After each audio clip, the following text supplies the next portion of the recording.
రైతు మహాసోదరులకు వందనాలండి. సో అన్నగారితోటి మనము మొదటి ఫీల్డ్ ఒకసారి ఆల్రెడీ తీసుకున్నాము. సో ఇది అన్నగారిది ఇంకొక ఫీల్డ్, మొత్తం 2 ఎకరాలు అన్నారు కదా. 2 ఎకరాలు. ఇప్పుడు మనం మొదట చూసింది అది ఫస్ట్ ఎకరం. సో ఇది ఇంకొక పక్కనే ఇంకొకటి.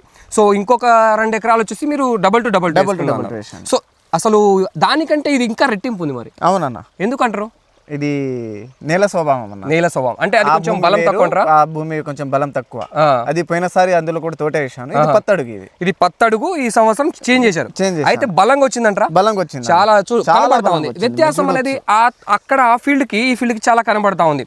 సో వాయు తేజ 9 ఇది 2వ సంవత్సరంగా మీరు వేసుకోవడం. 2వ సంవత్సరం. పోయిన సంవత్సరం కూడా వాయు తేజ 9 వేసుకున్నారు. పోయిన సంవత్సరం ఎంత దిగుబడి వచ్చింది? పోయిన సంవత్సరం 40 వచ్చిందన్న. 40. ఈ సంవత్సరం ఎంతవరకు రావచ్చు అంటారు? ఆ బిట్ వచ్చేస్తే 25-30 వస్తుంది అన్న. 20 మన ఫస్ట్ చూసింది అయితే 25 నుంచి 30 దాకా వస్తుంది. ఇది 30-35కి వస్తుంది అన్న. ఇది 30 పైచీలకు వస్తుంది. 30 పైచీలకే వస్తుంది. అది 30 దాకా వచ్చే అవకాశం ఉంది. ఇది మాత్రం 30 దాటుతుంది. పైన దాటుతుంది. సో ఎందుకంటే నేల స్వభావం, నేల ఇదైతే బలంగా ఉందండి. ఇక్కడ చూసుకున్న చెట్టు చాలా బుష్గా రావడం జరిగింది. అన్న ఒకసారి దగ్గర చెట్టు చూడండి. ఏ చెట్టు చూసుకున్నా కాయ ఏ విధంగా ఉందో చూడండి, ఎంత దగ్గర కనుపో. సో వేసుకున్నటువంటి వెరైటీ అన్న వాయుతేజ 9. వాయుతేజ 9. సో గత సంవత్సరానికి ఈ సంవత్సరానికి ఏమైనా వ్యత్యాసం గమనించారా? గమనించానన్న. అంటే స్పీడ్ లో సేమే, కాకపోతే వాతావరణ ఎఫెక్ట్ వల్ల కొంచెం తారుమారు అయిందిలే. లాస్ట్ ఇయర్ 40 క్వింటాల్ కదా మీరు తీసింది. అవునన్న, 40 క్వింటాల్ రికార్డ్ బదులుతున్నప్పుడు వచ్చారు. అవును అవును. ఆల్రెడీ అన్నగారు మిర్చి తొక్కుతుంటే కూడా నేను వీడియో చేశాను మీకు గత సంవత్సరం, మీరు కావాలంటే వెళ్ళి చూసుకోవచ్చు. సో వాయు తేజ 9 అనేటువంటి వెరైటీ అండి. మనం అక్కడ చూసుకున్నది మొదటి బిట్టు, అది 25 నుంచి 30 క్వింటాలకు వస్తుంది. ఇది చూసుకున్నట్లయితే 30 నుంచి 30 దాటుతుంది. చాలా బాగుందండి, మంచి వెరైటీ. ఖచ్చితంగా ప్రతి ఒక్క రైతు మాత్రం వాడుకోదగ్గ. అన్న నేను చెప్తున్నానా, మీ మాటలో చెప్పండి ఒక మాట.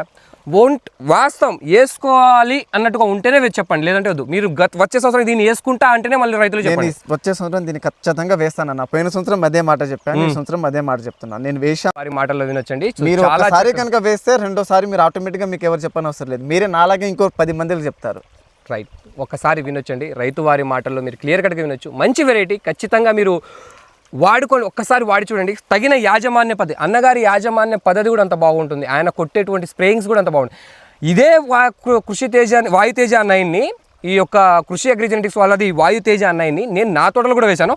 బట్ నాకు ఇంత చిక్కటి కాపు రాలేకపోయింది. అది యాజమాన్యం ప్రాబ్లం. నేను తీసుకునేటువంటి యాజమాన్య పద్ధతి ఒక విధంగా ఉంటుంది, అన్నగారు తీసుకునేటువంటి యాజమాన్య పద్ధతి ఒక రీతిలో. సో యాజమాన్యాన్ని బట్టి మనకు కాపు అనేది కూడా ఉంటుంది. సో కాబట్టి మంచి సీడ్ ఎంపికతో పాటు యాజమాన్యం కూడా ఖచ్చితంగా ముఖ్యం. సో కాబట్టి ప్రతి ఒక్క రైతు మాత్రం గమనించగలరండి. మంచి రకం వేసుకున్నట్లయితే రైతుకు మాత్రం ఖచ్చితంగా న్యాయం చేస్తుంది కదా. ఇదండి. సో థ్యాంక్ యూ అండి, thank you so much. Video కనుక నచ్చినట్లయితే ఖచ్చితంగా లైక్ ఇచ్చుకోండి, మీ తోటలకు షేర్ చేయండి. Thank you so much for watching.